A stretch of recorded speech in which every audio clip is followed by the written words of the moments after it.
content provided by our host and guests are just that, opinions and views that are not intended to malign any group, religion, business, individual, or thing. That said, please know that many of the stories shared and topics we discuss on this podcast contain disturbing or emotional content, which may be triggering. As I mentioned on my social media accounts, I basically come with a triggering content warning, but with lots of love and compassion. This podcast is conducted in a long-form interview style with the hope of capturing some of the deeper considerations and details around survivors' stories.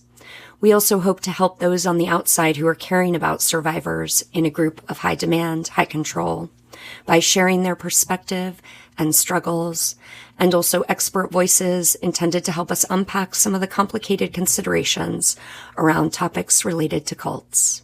Welcome to Season 2 of the Project Hope podcast. I am your host, Jennifer. As many of you know, I am a cult survivor myself.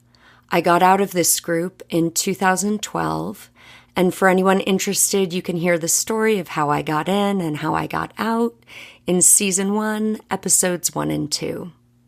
I now work with survivors of coercive control. I am not a psychotherapist. I have a master's in the psychology of coercive control and have been trained specifically in areas of expertise that will support survivors of coercive control. You're welcome to check out my credentials and offerings at jennifer-french.com. And I'm going to take a moment here to define this term coercive control, as one of my heart's desires is to help society at large better understand coercive control in cases that are not just culty, but across the globe. I view coercive control as a societal issue, a human rights issue. It's at the heart of cases where women and girls are murdered.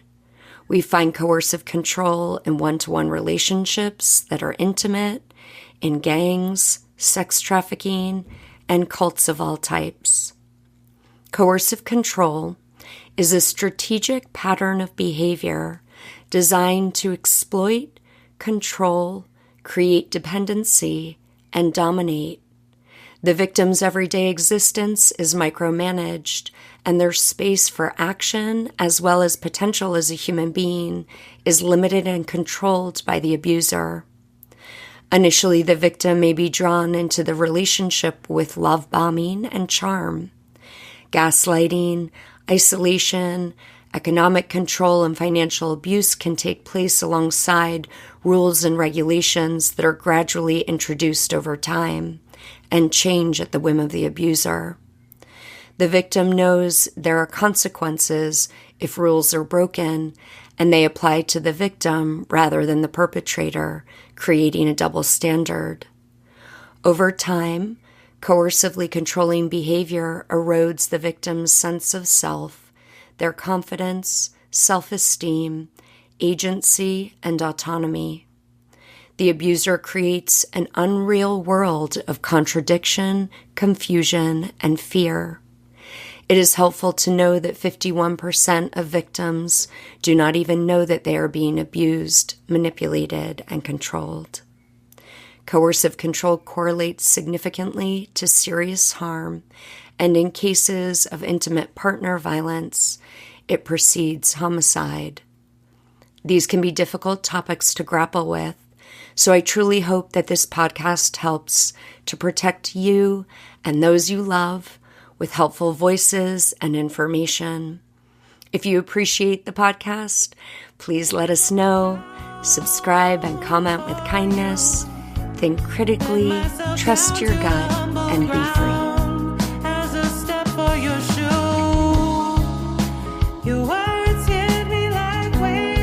It is such a pleasure to introduce you all to a wonderful human who has become both a colleague and friend since the time of our interview. Jean Brown is a writer, podcaster, and mom to 2 young children. She has a bachelor's degree in political science and writing from Loyola University, Maryland, and a master's in public policy and public administration from Concordia University in Montreal. She is active in creating content for Seek Safely's website, social media, brand outreach, and legislative efforts. Jean lived in Thailand and has traveled extensively, including treasured memories of traveling with her sister Kirby. She now lives in Toronto, Canada, with her family. She loves dogs, karaoke, cooking, and ordering in when she doesn't feel like cooking. My introduction to Jean's journey, as you will soon find out, is a thread that links back to sometime around 2009 or 2010, when I became aware of the event that took place in Sedona, Arizona, under the guidance of James Arthur Ray, whereby he conducted a, quote, sweat lodge that ended up in the death of Jean's sister, Kirby Brown, amidst two others, Liz Newman and James Shore. At the time that this case broke, I myself was in a cult. Years later, I would watch a documentary about the story, and when I dove into the book that Jean and her mother Ginny wrote, I would understand on a much deeper level what led up to the event that would change lives forever. This incredible memoir, called This Sweet Life, How We Lived After Kirby Died, by Ginny Brown and Jean Brown, is a heartbreaking and harrowing journey from the perspective of family as they receive the news of Kirby's death and try to sort through the aftermath, the trial, and life as a family that was once 6, now 5.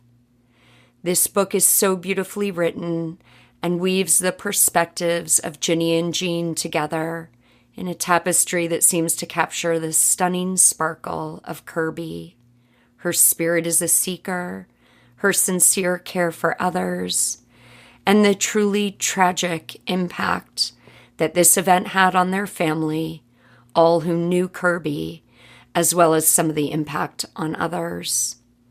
This is essentially the story that brings us to part of the legacy that is Kirby. And this is the organization currently run by the Brown family called Seek Safely. I will say more about Seek in the intro for part 2, but for now, please feel free to check out the Seek Safely website and podcast with links in the show notes to all the things. I welcome you to part 1 of my 2-part interview with Jean Brown. So welcome, Jean Brown, to the Project Hope podcast. It's an absolute pleasure to have you with us today. Thank you so much. I'm very excited to be here. Well, thank you for being here. So I thought we'd just begin. I'd love for you to just share a little bit about kind of who you are and also a little bit maybe about the context of your family so we get a little bit of a picture of that. Sure. Yeah. So my name is Jean Brown, and I live in Hamilton, Ontario, although I grew up in New York State. And I'm one of 4 kids. I'm the youngest in my family. And my oldest sister is 12 years older than me, so a big spread. And I grew up in kind of a small town in about an hour and a half northwest of the city, and had, a pretty nice childhood, and we were always a pretty strong family. We did a lot of camping trips together and, tried to be adventurous.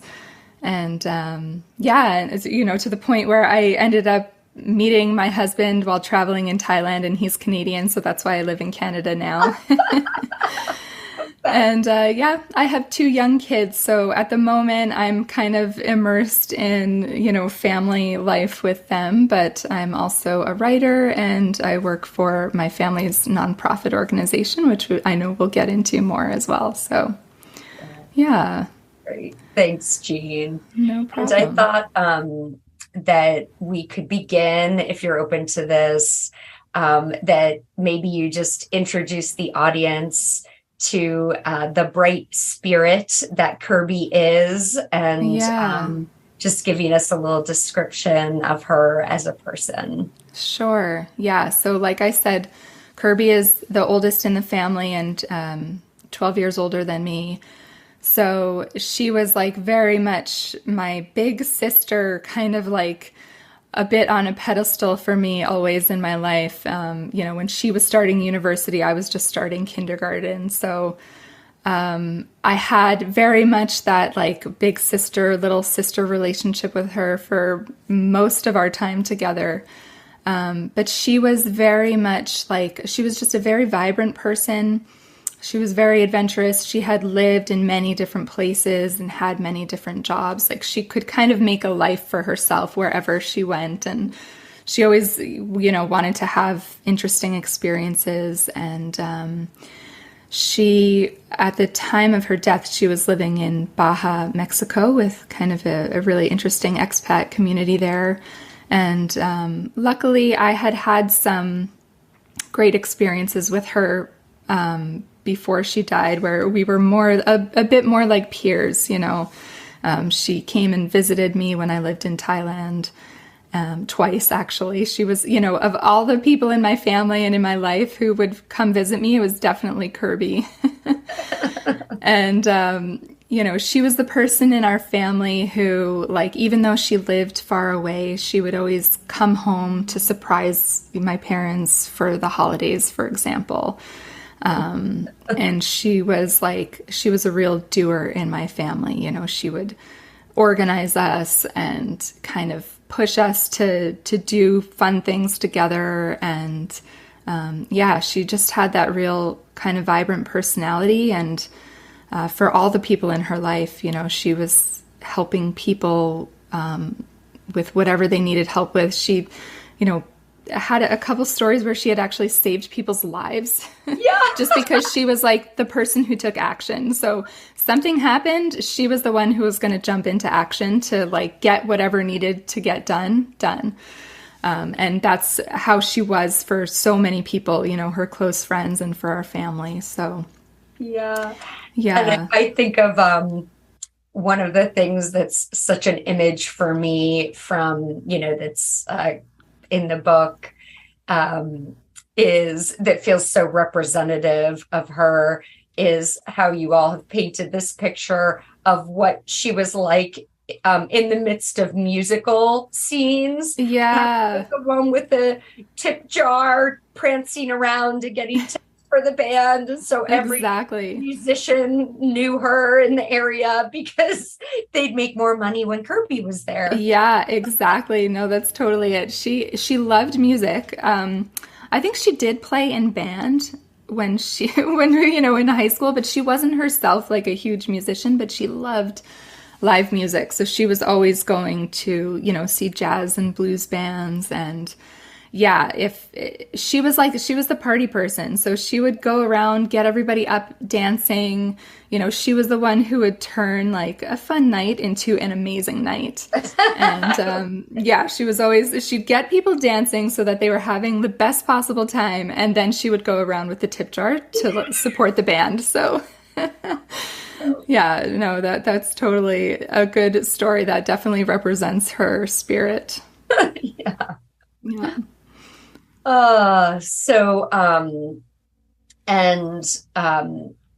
In the intro, of course, I'll mention the book, but just for the audience that we'll probably be referring a little to the book, or I may, because Sure. For me, it was a really powerful and kind of intimate experience of entering into your family and the experience that you all had around Kirby's death and the, ongoing events from that. So that would be a nice transition, Jean, into, and again, as much or as little as you feel like sharing around kind of what happened for Kirby. Sure. Yeah. So, in October 2009, Kirby went to something called the Spiritual Warrior Retreat, which was one of the kind of highlight experiences with the self-help guru, James Ray. Ray had been a part of the book, The Secret, the book and then movie that came out, which was very successful. So after that, he was on Oprah a couple of times. He was on the Today Show and Larry King. Like, he was kind of a rising star in the self-help industry. And yeah, she went to this event. It was a 5-day retreat in Sedona, Arizona. And there were a number of events, which we'll get into throughout the course of the week. But the culminating event was a so-called sweat lodge. And I'm always careful to say, you know, put sweat lodge in air quotes, because a sweat lodge is a legitimate Native American tradition, but Ray really appropriated the tradition. And as a result, what he did was not really not a proper sweat lodge. And 3 people ended up dying of heat stroke, essentially, including my sister. So yeah, that was obviously quite shocking for my family. And then as a result of that incident, you know, we learned a lot more about the self-help industry. There was a criminal trial, investigation, and trial. So it really, like, the death of a loved one always blows up your life, but it was quite a spectacular blow up for our family. Yeah. Yeah. Yeah. And maybe, Jean, actually, before we go into some of the incidents of the event, actually, I'm feeling like it would be nice to hear a little bit around, you know, some of that impact, if you're open to kind of sharing that, sort of what that, or a little bit around what that kind of journey was like for you. Just kind of from the moment of discovery, and then we kind of journey through, you know, the trial really and beyond. Right. But as I've shared with you, you know, one of the things that I found extraordinarily powerful about the book, and for the audience, I have asked Jean that with her and Jenny, her mother's permission, because they both wrote the book together, that there are 2 really substantial segments about, actually, you label it grief, don't you? Yeah.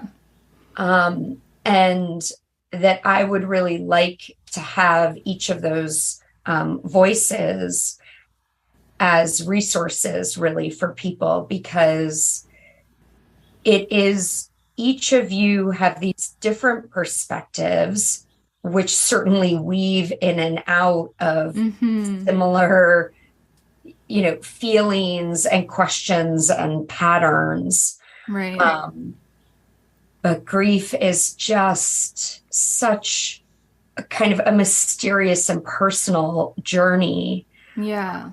And in both of your sharing, I just connected to so much of it. And I felt so strongly this wider audience around us in receiving each of your perspectives and stories, because, you know, it truly is one of those things in our society that we don't talk about that much. We have the honor to journey with a loved one intimately through a grief experience.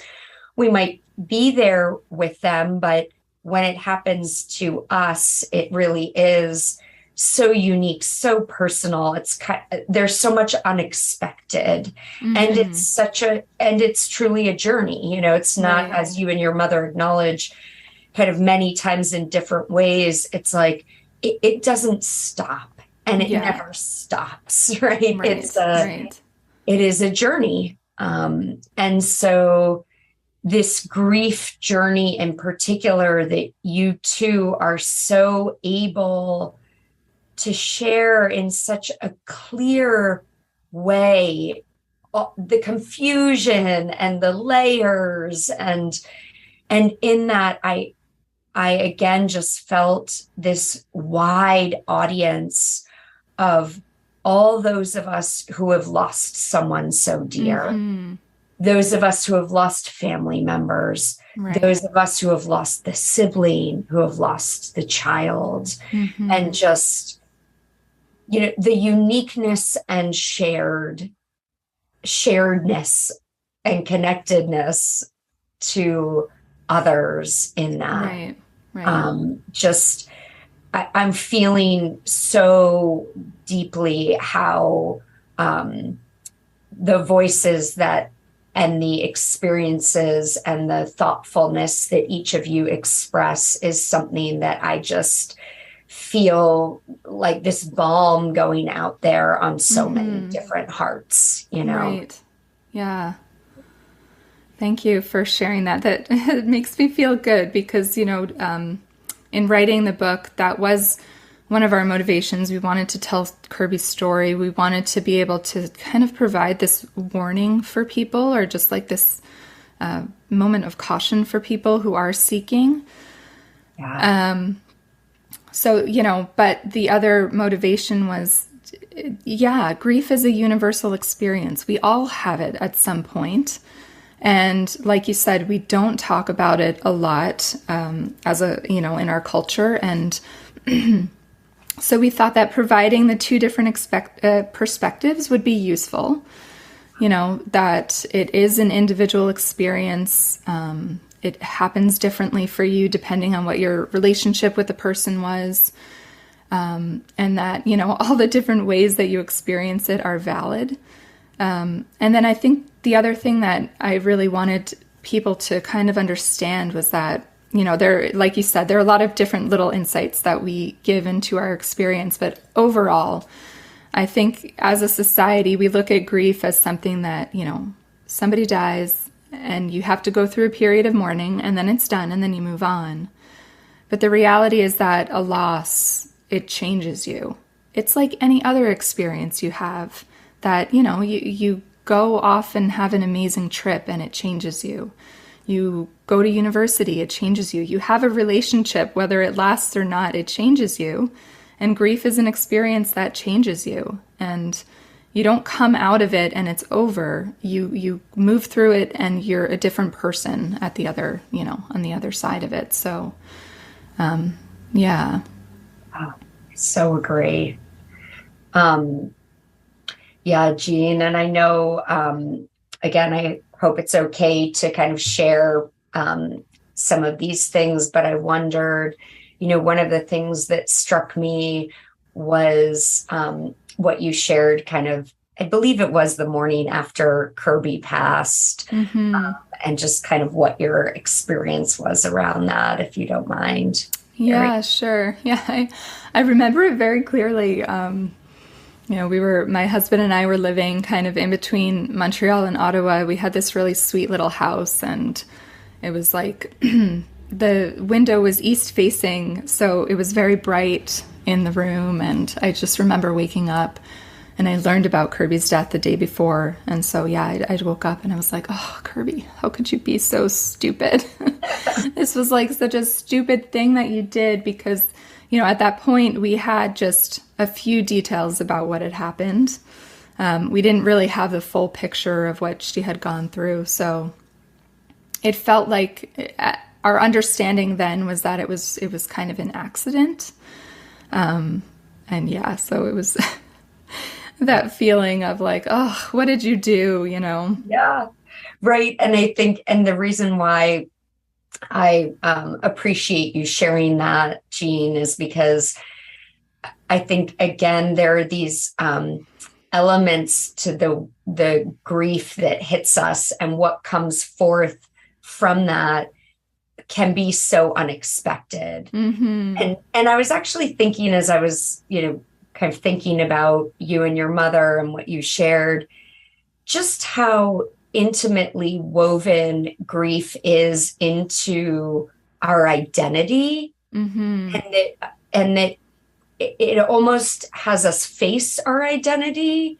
So in a moment like that so many of us having a, like, Kirby, what did you do? Sort of like, and then there might be like a guilt about, wait, I'm blaming her, or I'm mad, or what have you. And it's so intimately tied into our identity of ourselves, right? Like, oh, I shouldn't be that person. Why am I mad? Or why would I be angry about this, or judgmental, or what have you? And I think those things can be so confusing. And I Yeah. feel like your gift to us in sharing that, Jean, is it's normal and Mm-hmm. natural.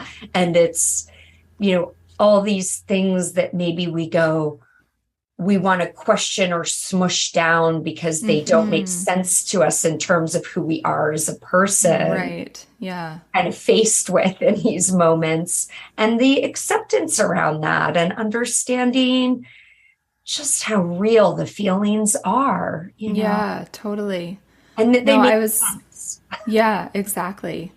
I was very fortunate, uh, you know, in going through this whole experience. Both of my parents are mental health professionals. So that's another reason why we thought, writing the book together was interesting, because my mom's perspective as, a clinical social worker, we thought would be really useful and valuable for people. So one of the things we talk about in the book was, in the first few weeks after Kirby had died, we kind of had like nightly check-ins with the whole family when we were all together at my parents' house, around the time of the funeral and that.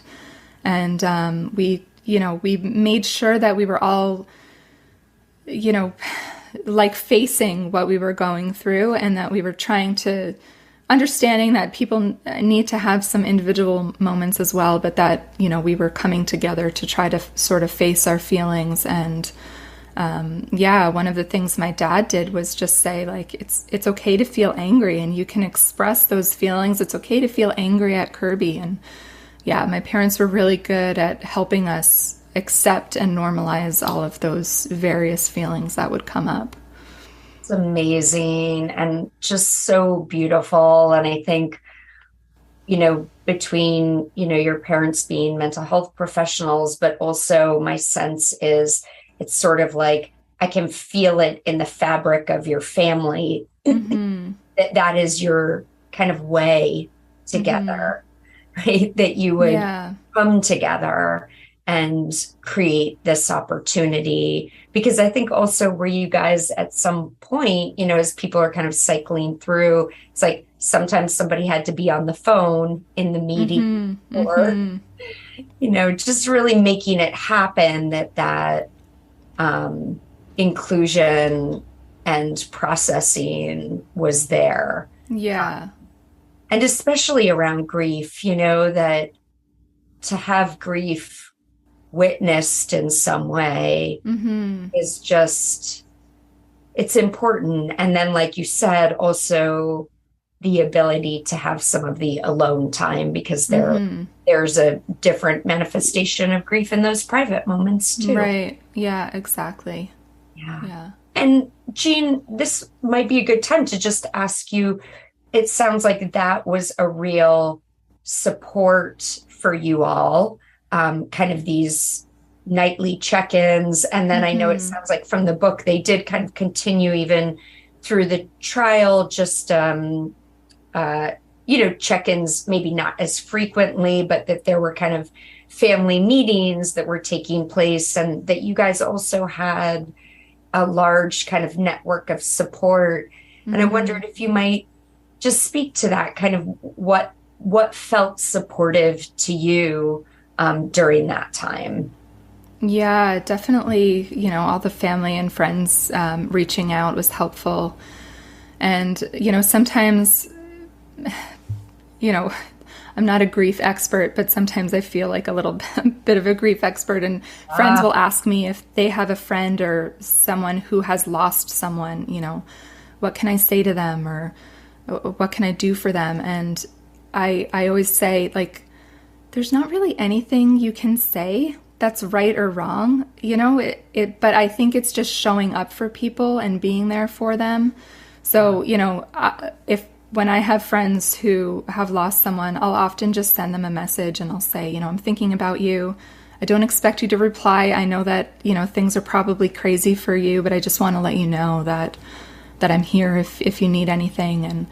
And because I know that really helped me. I had people reach out, sharing their own experiences of having lost siblings, and those things were always very meaningful. Yeah, just reaching out, even if they didn't have, nothing anyone says can fix what happened, right? So it's just being there for people. That was definitely really helpful.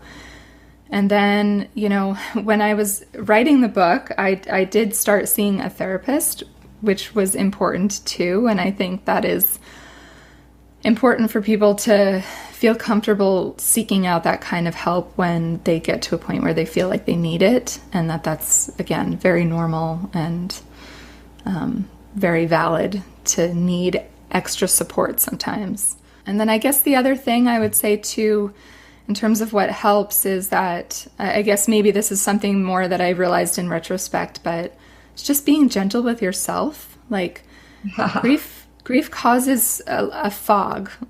I feel like it lasts about 2 years, which oddly is the same way I felt after giving birth to kids. Yeah. Where it's such a crazy experience, again, that changes you. And it took like 2 years for me to really, after both of my kids, to kind of gain myself back a little bit and figure out kind of who I was after that experience. So I think now I tell people, be gentle with yourself. You're going to be foggy and forgetful. You're going to drop the ball sometimes. You're going to have days where you feel like you can't do anything or accomplish anything, and not beating yourself up for that, I think, is really important. Yes. And I love what you shared too. Thank you for sharing kind of the time, like a little bit of a time frame there, right around the 2 years. Because I remember, I think often when people are in grief, they might go to resources that are, books or what have you. And so occasionally I've come across information, kind of in the standard psychology world that's sort of like, yeah, one should be kind of moving out of these phases of grief after about a year, or even I've seen like 9 months. And every time I've seen something like that, it just makes no sense to me at all. Yeah. And so even to just hear kind of the 2-year time frame of like that fogginess and, and then certainly after the 2 years, it's like the manifestation is just different, right? Evolution of some sort, as we stated in the beginning. So I really appreciate also just your normalizing that. Yeah. And I think, it could be different for people too. They could feel fine after 6 months or a year, right. Depending on the relationship you had with the person or other things that you have going on in your life. You might have something that really becomes engrossing and helps kind of take you out of that fogginess. I don't know. So yeah, I think the idea that it's different for everybody, but for me, 2 years was, that was my experience. So yeah. Right. Yeah. And, I wonder, Jean, if you might say a little something just about kind of the uniqueness of this experience. It's like, your family is experiencing the grief that any family would experience at the loss of an intimate family member. But then in addition to that, you have things to deal with. Not that people don't have life things to deal with, but you guys have things to deal with beyond your normal life, which includes media, lawyers, realizing that there's going to be a trial, and then that whole journey. I mean, the ups and downs, I just cannot imagine kind of that, the additional ups and downs that kind of come with that. And as you and your mother so beautifully share in the book, just some of these circumstances as well that are unexpected when something's public, right? Like all of a sudden you're seen on the TV, there's an announcement that you haven't even heard yet, or you discover, just so odd, such an odd dimension to kind of bring into this process that's typically looks really different, Yeah. No, it was totally very surreal in many respects. All loss is awful, Like, there's no ranking how a loss feels or what it means to you. But yeah, our experience was so strange because, like you said, it was like a big media story. So we were doing interviews. I talk about it in the book, how we did an interview with Larry King, which it's like, and that was so weird because, you know, it was exciting. Like it was exciting. It was kind of fun. And then I'm going like, oh, I don't want to feel excited about this because the reason that I'm here is so odd. But, you know, it was like, and then, yeah, doing all the interviews and do you mind Jean sharing a little bit about that interview and kind of what your experience was there? Because that blew me away. Oh, yeah, it was, I guess the thing I like the most that I write about it in the book was that, you know, the interview itself was disappointing. You know, Larry King leads the interview, right? He's Larry King. Like, he's going to guide the conversation where he wants it to go. And it very much stayed on kind of our feelings. And whereas, like, we had tried to strategize before we went there, all of the things that we really wanted to get out and express to people. And of course, part of the difficulty is that the story itself is complex and a lot of it sounds a little crazy. At that time, especially in 2009, I think people weren't quite ready to fully understand these kinds of situations with these, you know, group dynamics and the coercive control and these, you know, unethical or abusive leaders like this. So he wasn't asking the questions that we would have liked to answer. So we left definitely feeling defeated and, you know, frustrated. But I remember getting my hair and makeup done beforehand, and I talk about this in the book, and the makeup artist, she was just so kind. She spent so much time with us. She made us look amazing, and I always like hold on to that kindness. That was like the highlight of that experience, really. When the rest of it was frustrating, there was still this like moment of humanity that I had and connection with a stranger, you know. Absolutely. And I think I also just have to point out the obvious kind of juxtaposition between your beautiful description of that moment and, you know, your outfit and her doing your makeup and kind of you also giving us a little description of yourself, you know, right. And us kind of being able to see like, oh yeah, okay, so there's this tenderness and care that happens, and that also that you're able to receive in that moment, you know. And then the Larry King experience, I mean, for me personally, from my perspective, it just felt so disappointing in terms of, you know, and again, I'm glad you pointed out the timeline, right? So society and even, you know, understanding victims and survivors, right? Different phase around that, but just honestly, to be direct, the lack of consideration around the family and a real respect for giving you all a voice in this story to also share the real story that actually kind of hadn't been shared. Yeah, exactly. So honestly, from my standpoint, that's a big miss on his part in a lot of ways. Totally. But ultimately, to me, it just feels, you know, what bothers me is this feeling of kind of disrespect of honoring, really paying attention to what this story is and what your experiences were. Right. Yeah. But that's my rant. I'm sure we might have a few more during the conversation, Jean. For sure.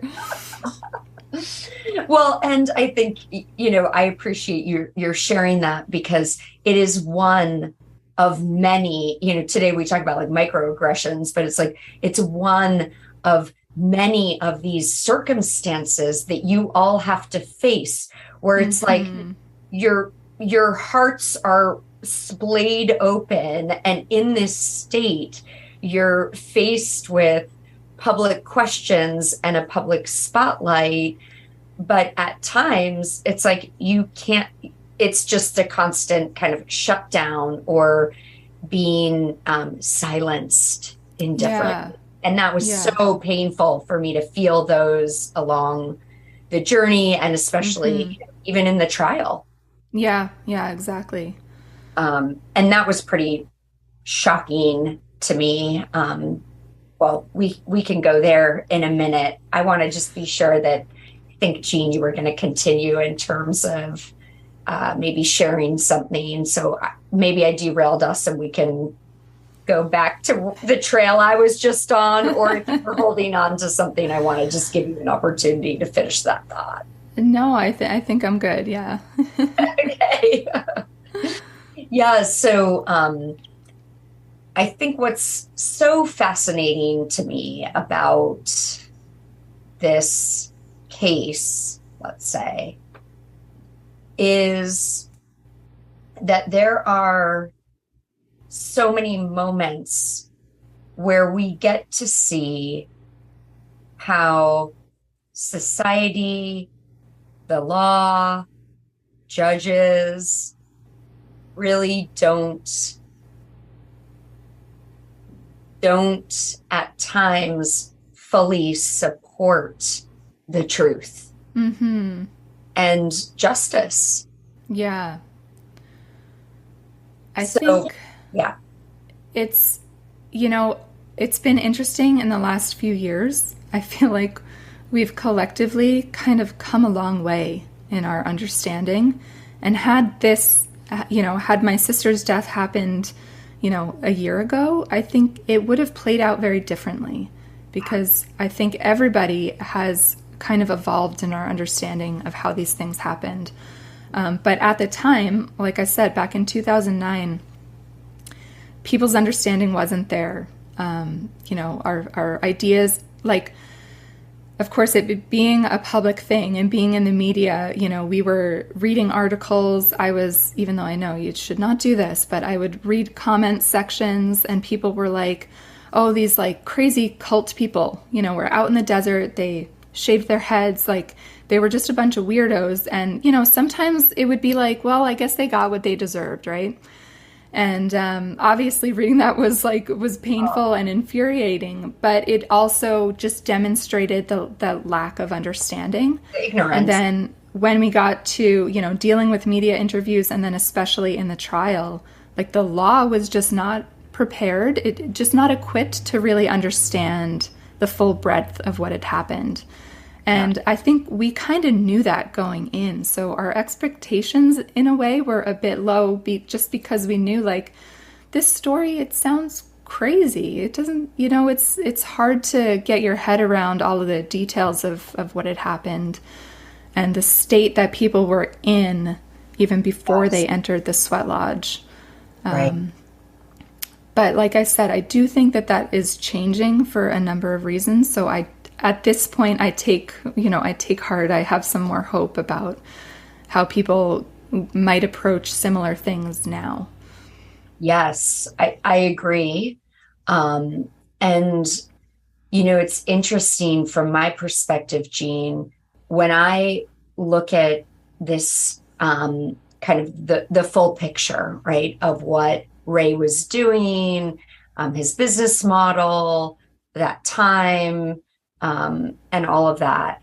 And I think this was during our first meeting together. I know, I asked you this, so we'll get into this conversation around kind of cult versus kind of sorting through the cultiness of things. Right.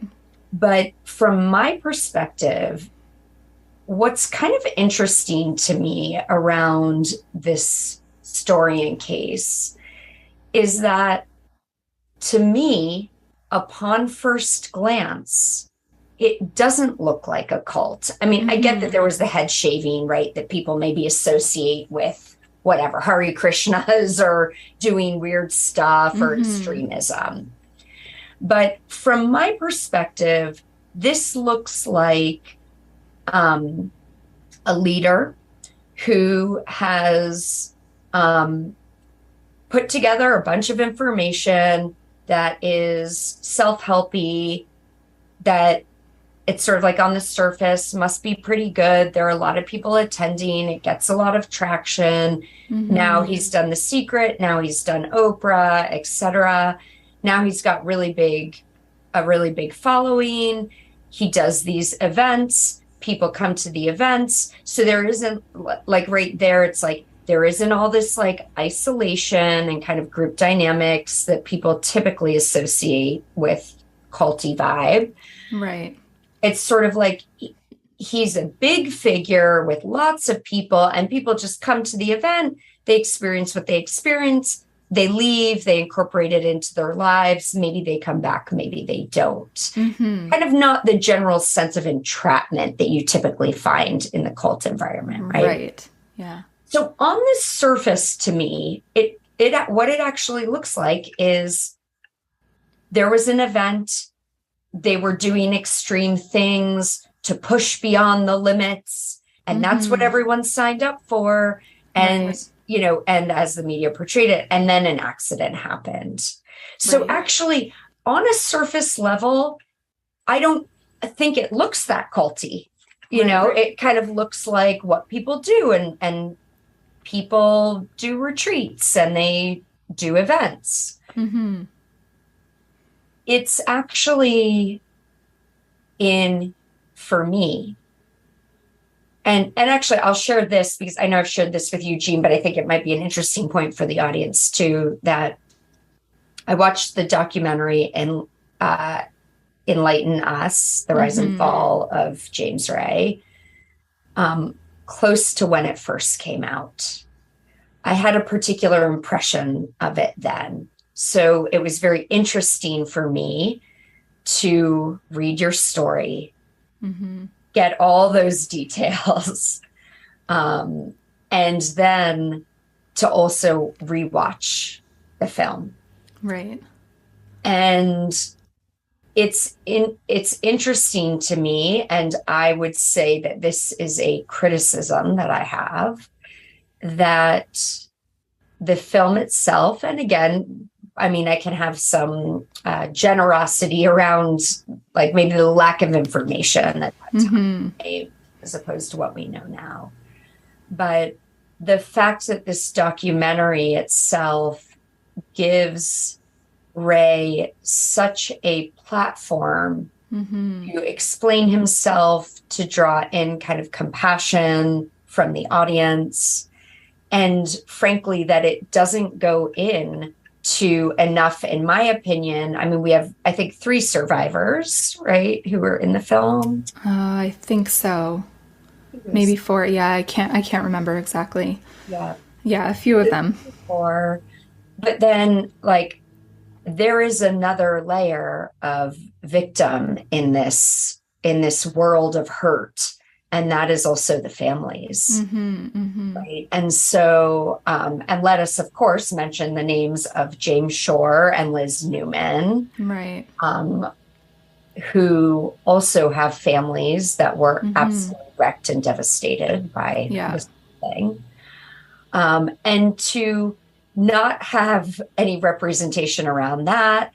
Also, there were many, many, many details missing around some of the things that I would label as the red flags of warning that lead to harm, or that are actually harm themselves. Right. Yeah. And so it was fascinating to me. I mean, I think to see at the end, Jean, and I'd love to get kind of your feelings about this.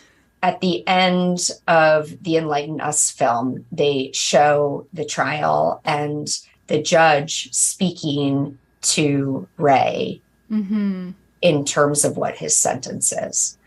And you get to see his reaction. So I have to say, I was absolutely disgusted by how the judge spoke. And here's why, because I don't know if you recall this or not. I would assume you probably do. there's a moment where the judge says to James Ray, he basically apologizes to him for sentencing, for having to sentence him to 2 years in prison,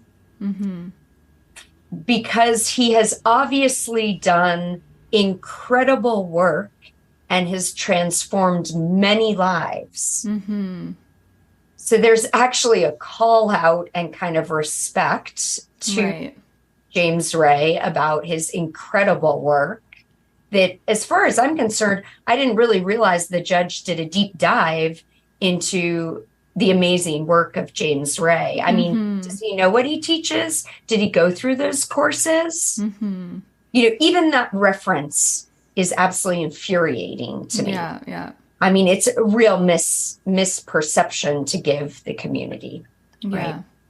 But then in that, there is a moment where he says he validates how difficult it is to understand how a group of people who are seemingly so intelligent and thoughtful and what have you, the attendees to this event, how it is, like, how can one sort of reconcile that none of these people helped, none of these people stopped it. Right. And again, when I heard that reference, that was, to me, let's cut through all the BS of it. That is victim blaming, literally putting the onus on the people that were there, that shouldn't have happened. That was part of his final statement. Yeah. It was, he just didn't get it. He didn't get it. And he also, you know, we were frustrated throughout the whole trial with the judge and, you know, Ray's lawyers, they're just doing their job, whatever. But yeah, the judge, he just didn't get it, and he didn't allow himself to get it. You know, one of the things with the trial that was so frustrating was that people had been harmed in previous sweat lodges of James Ray's in prior years, and the prosecutors weren't allowed to talk about those incidences. And we were going, but what he was being charged with, in order to prove that, they had to prove that he knew that he was putting people in danger. So part of proving that he knew people were in danger is saying, yeah, he should have known people were in danger because people had been harmed in previous years by doing this exact same event. And then here we are, 2009, he does the same event again, and not even the same event, he makes it even more extreme and more intense. And so obviously any person would realize, well, if I've done this before and people got hurt, maybe doing it again and doing it on an even more extreme level could also potentially hurt people. Ugh. You know, so it was like, this is so clear and obvious, but the judge didn't allow testimony of the prior year's events. So, you know, that was one of the biggest frustrations. And then, like you're saying, in his closing arguments, making statements like that, in his closing statements, we're like, yeah, you just didn't get it. That's the whole point. Why didn't people leave? Why didn't people help others? That's the whole point. They were unable to, right, because of how mentally impaired they were, because they were all in there and they were all experiencing, you know, signs of heat stroke. And mental impairment is one of the markers of heat stroke. So that's one of the aspects. But then the other aspects are all of the events that had happened over the previous days of the retreat that caused them to just not really have and not be in control of their own thoughts and their own feelings. Yes. So Jean, do you mind if I name some of those things? Yeah, sure. Yeah, because I think, again, this is like good education in general for people as well. Okay, so interestingly enough, and this is this sort of culty reference that we made. Right. When people arrived, there was, well, Jean, you probably know, what was the kind of teaching or purpose behind this idea of the head shaving? Yeah. So as far as I understand, it was kind of just this like symbol of shedding your past self, or shedding like the limiting beliefs that you might have about yourself. A big theme of the whole week was kind of death and rebirth. So I think it was, I wasn't there, and a lot of the information we've gotten, because looking back on some of the activities that they did, you're like, what? It's like kind of meaningless, and kind of, it's like word salady, or, it's kind of like, oh, what even is the point of all this? So it's hard to know exactly what the purpose of some of the things were, but I think it was that. I think it was that sense of like letting go of your past so that you're opening yourself to renewal. Yeah, right.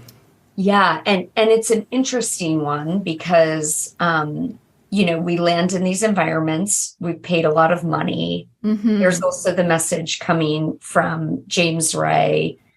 Part of his big messaging is about we play full on, mm-hmm. right? That you play full on, you give it all you've got, and you commit to pushing yourself kind of beyond limits, right, in order to be free within in some way, or elevated. Exactly. So yeah, I think that was the purpose as stated to the participants. Of course, looking back on it now, like the cult question, was it a cult or not a cult? We've often said it wasn't exactly a cult, but he was using cult-like tactics. Yeah. And so looking back on it, I think, the head shaving is a pretty manipulative tactic to kind of mess with people's sense of personal identity. Yes. And then challenge them into that very vulnerable space of doing something that they don't feel comfortable doing, but that they feel compelled to do because everyone else is doing it.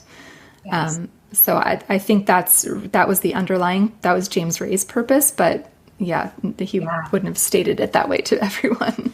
Well, right. And so that group pressure that happens in that environment then propels people to sort of acquiesce. But then I'm so glad you brought in the identity element to that, because it's true. It's sort of like a stripping of one's identity. And also in that group dynamic, as you make sacrifices that have to do with the group mind, then you are more, you're more propelled to continue to do that as well. Right. Yeah, exactly. And there's also something about doing something or stating something publicly, which in a way that shaving the head is a public symbol, right? Everyone can see it. Right. It reminds me of how when we state something publicly to a group, we're more likely to do it, to embody that principle or idea. Right. And it becomes a way of like very quickly bringing people together, right? We've all done this thing together, and it very quickly puts people in that group kind of mindset. Yeah. Yes. Right. Yeah. So we have the head shaving happening kind of in rounds throughout the week, but kind of beginning right away.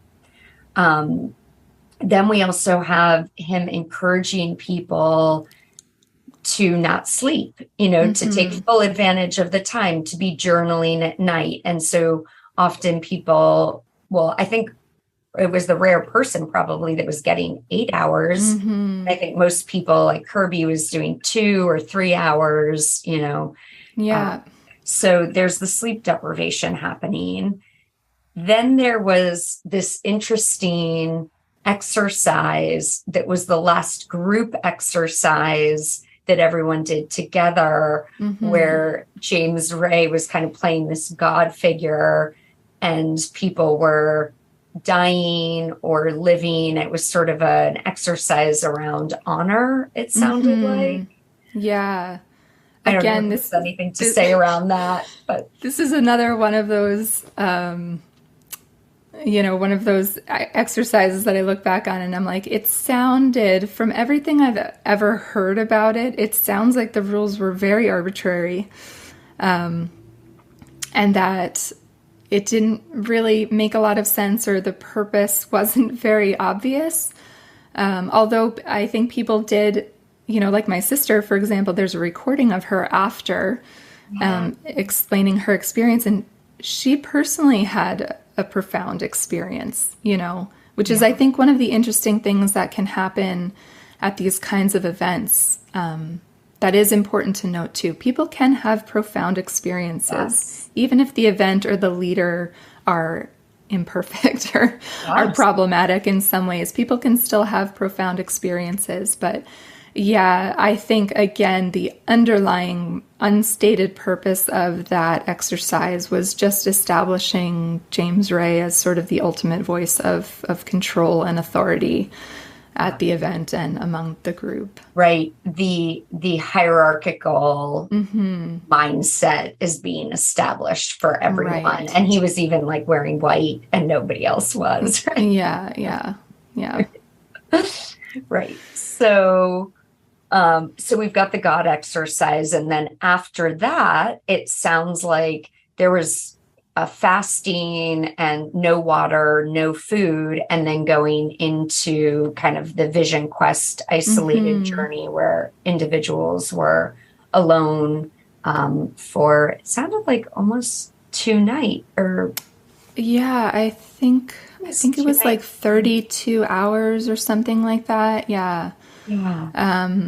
So again, I'm glad you put Vision Quest in air quotes, because again, that is another like valid indigenous tradition that James Ray just kind of appropriated and twisted around. But yeah, they went off. So, that's giving you, again, the sleep deprivation, because I can't imagine people were sleeping very well. Isolation, social isolation from other people can, we all know from the pandemic, right, that can really kind of mess with your head a bit, and then not having food and water. So yeah, it was another exercise that created a lot of circumstances of deprivation. Yeah. It's also interesting with that isolation, what's sort of notable to me is, again, this sort of gray area and this weird line that one has to kind of evaluate of like the culty, not culty, consideration with, and this might be very subtle, but I also think about how when we are together, we allow like our questions to come forth as we're chatting with others, right? And especially in intimate environments like this. So it's an interesting thing that kind of this like hierarchical game gets established, and everybody has that either consciously or subconsciously in mind. And then no one can talk about anything that's gone on. Right. And that's the piece where it's like, I get that, this experience of going into the woods can be very powerful, very important. That's can be very sacred time. Yeah. But that happens, and that people are on their own also preparing, I assume, for the quote unquote sweat lodge ceremony the next morning, is kind of this, the isolation creates a lack of opportunity for people to actually start thinking critically and questioning anything. Yeah, exactly. Okay, so then after no food and no water, which, as I understand, is exactly what you don't do. I mean, maybe people would fast for a little period of time so you don't have food in your system, but certainly when you're going into massive dehydration territory, I assume that the Native Americans don't recommend fasting from water, do they? I would think not, yeah. No, definitely not a good idea to go into that kind of environment, like you said, kind of in dehydration territory. Definitely not a great idea. So, yeah. I recall, actually, this is a story, Jean, This is where I hope you don't mind. I'm sure you and your family have had these experiences where it's almost like at times you just have to laugh about certain things or connections. Yeah. So this is a little one that's really like funny, not funny. But I think when I heard about this, it evoked for me this story that's another cult story where Wendy Duncan, who was in a kind of Christian-based cult that was led by a gentleman named Oli, this gentleman had prepared his group to do a ceremony of running over hot coals. Mm-hmm. And so they did massive preparation, right? And there's all this spiritual teaching around it. Like the ones who can do this will prevail. You know, it was a big weight put on kind of the enlightened beings can walk across these coals, right? Well, the guy had everybody fast for 24 hours beforehand. And the way that ceremony actually works is that when the foot touches a heat like that, our bodies take the moisture that we have, throw it into that area, you know, the brilliant way our bodies manage. And that's actually how people stop from being burned. Right, right. So needless to say, this guy, I mean, it's just one of those ridiculous kind of amazing cult leader moments, you know. Right. Everybody fast, they're all dehydrated. He goes across the coals. Long story short, he ends up in the hospital and then in a wheelchair for a long period of time because his feet are burned off, you know. Oh my God. Yeah. But what's interesting, you know, what relates to this particular non-sweat lodge is that, as you all point out, he also had, I mean, the sweat lodge was actually created with kind of tarps that were some sort of plastic material, right? And that's non-breathable. It's not actually the way that sweat lodges are created. And also the size, I think, was very atypical. Is that right? Yeah, exactly. So I will say, James, as far as like we kind of understand how it all happened, the venue, a place called Angel Valley, they were sort of responsible for actually constructing the sweat lodge. He, I think, gave some parameters in terms of the size and that kind of thing, but he didn't personally construct it for whatever, you know, purpose that serves in stating that. But yeah, he, you know, I talk about this in the book as well. I did like some Googling, like what are traditional sweat lodges like? So yeah, the materials of the sweat lodge were problematic. The size of the sweat lodge, the number of people that it contained. There were like 50 to 60 people inside this sweat lodge, whereas, you know, most Native American people who run sweat lodges will say they won't have more than like 6 to 10 people usually, for safety reasons and, you know, for a variety of reasons. But one being that it's harder to keep track of everybody. If you have so many people, it's just irresponsible. And then also the length of time that they did it for. And, you know, it ended up in total being like almost 2 hours. Wow. And then how hot it was, you know, they heat up the stones. They take these big stones, they call them the grandfather stones, and they heat them up outside in a fire, and then they bring them in and put them like in a pit and pour water over them, and that's how it heats the lodge. So yeah, the number of stones, you know, he was making it hotter than it had even been in previous years. So yeah, there are a lot of things about how it was run that were dangerous, you know, and it proved to be dangerous. Like, I don't think it was his intention for people to die, but he ran it in such a dangerous way that it became almost inevitable that people would be severely harmed. Yeah. So, yeah. Right. I mean, truly negligent. Yes, yeah. And then we know also that within the sweat lodge that there was a moment where somebody actually stated that Kirby could breathe. Right. And he gave the directive to wait. Yeah. Yeah, exactly. And said, and again, when people were also leaving, he was doing a whole encouragement thing around the people that were leaving, like, you've got this, you can do this, you're more than this, kind of connecting. I mean, surely this was the case probably for everybody, but it's sort of like the identity gets merged with, this is who I am, that I can overcome this. Right, exactly. Exactly. So, yeah, I've said he was not physically blocking the door. He wasn't physically preventing anyone from leaving, but he was emotionally, mentally kind of discouraging people from leaving. And I think that, when you get down to what happened in the sweat lodge, it was really that combination of people were physically weak after, the fasting and the sleep deprivation and the lack of water. They were physically weak. They were mentally weak for some of the same reasons, all of the deprivation. And then they had been conditioned to see him as the authority. So when he would say, no, you can't leave, that had enough of an impact that it overrode any physical discomfort that they were having. So their bodies were telling them, this is dangerous, I need to leave. And he was telling them, you're more than your body.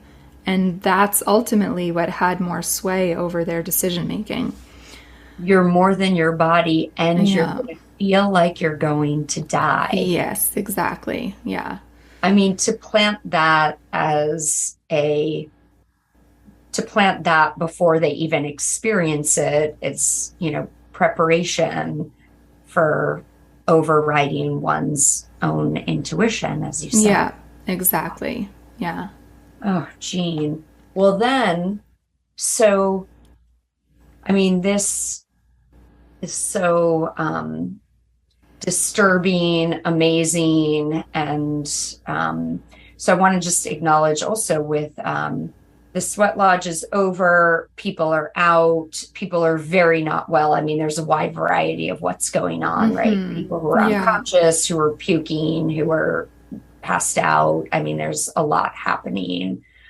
And I do want to just acknowledge this. I mean, I just think of what the heart of this man must be, right? With being sure, and that he actually comes out of the tent, then actually saves somebody's life by dragging them out. Yeah. And then was he back in kind of with Kirby and Liz? Yeah, that's our understanding, because he and Kirby were found kind of together. So like you mentioned, some people had been saying, people are unwell.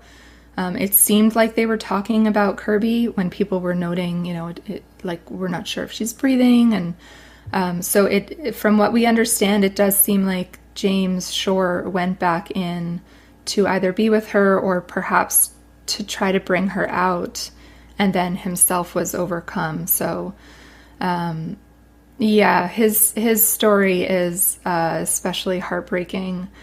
And, for all three of our families, again, people grieve in different ways, and people have capacity for different things for a variety of reasons.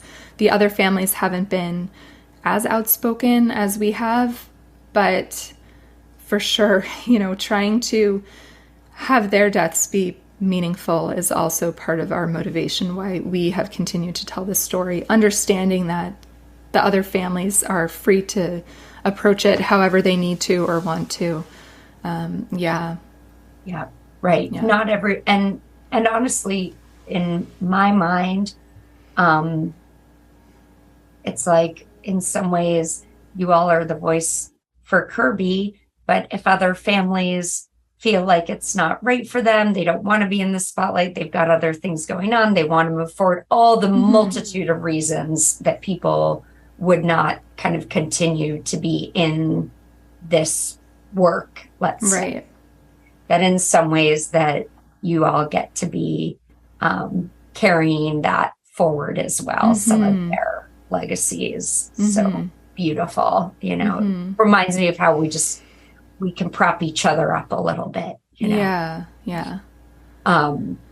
So then I found this fascinating, and this was most of the things that we've talked about weren't even necessarily in the Enlighten Us documentary, more, but not all of that. And then I noted that this fact was mentioned, but it's so brief that it almost doesn't land. And I kind of went, whoa. So I'm curious. I have a question for you, Jean, if this kind of like came up in the trial or what around this. So there's a moment now of 15 minutes where Kirby, Liz, and James are still in the tent. And the beauty of hearing, my heart just really went out to the daughter who was helping with the ceremony of the couple who were running Angel Valley, and how she talked about, that realizing that 3 people were still in there, that she and her mother actually, and this shows you the coercive control dynamic, that these 2 people who, as you said, are actually the ones that are in charge. They're heating the rocks. They helped with the tent, etc.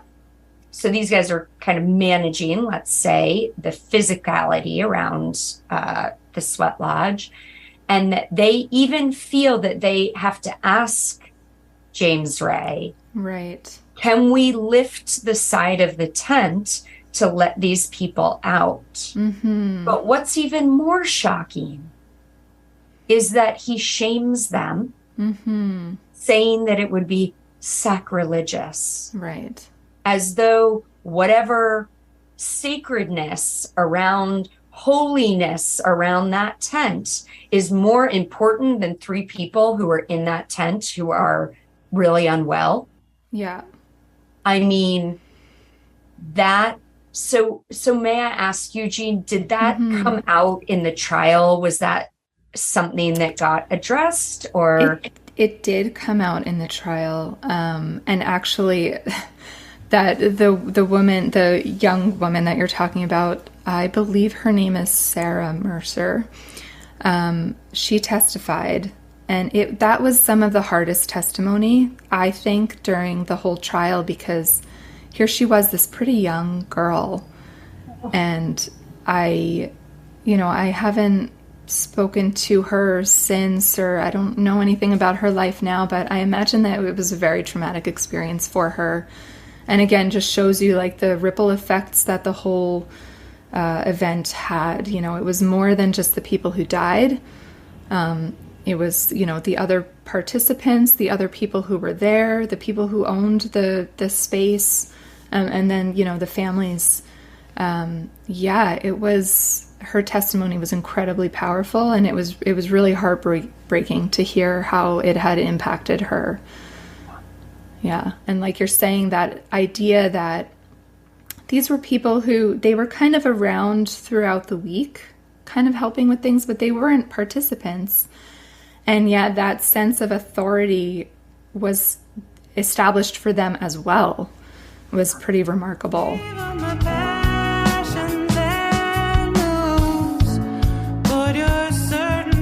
We so hope that you enjoyed this episode. These podcasts were edited by Nathan Lemke. If you'd like to work with him, please reach out to me and I will put him in touch with you.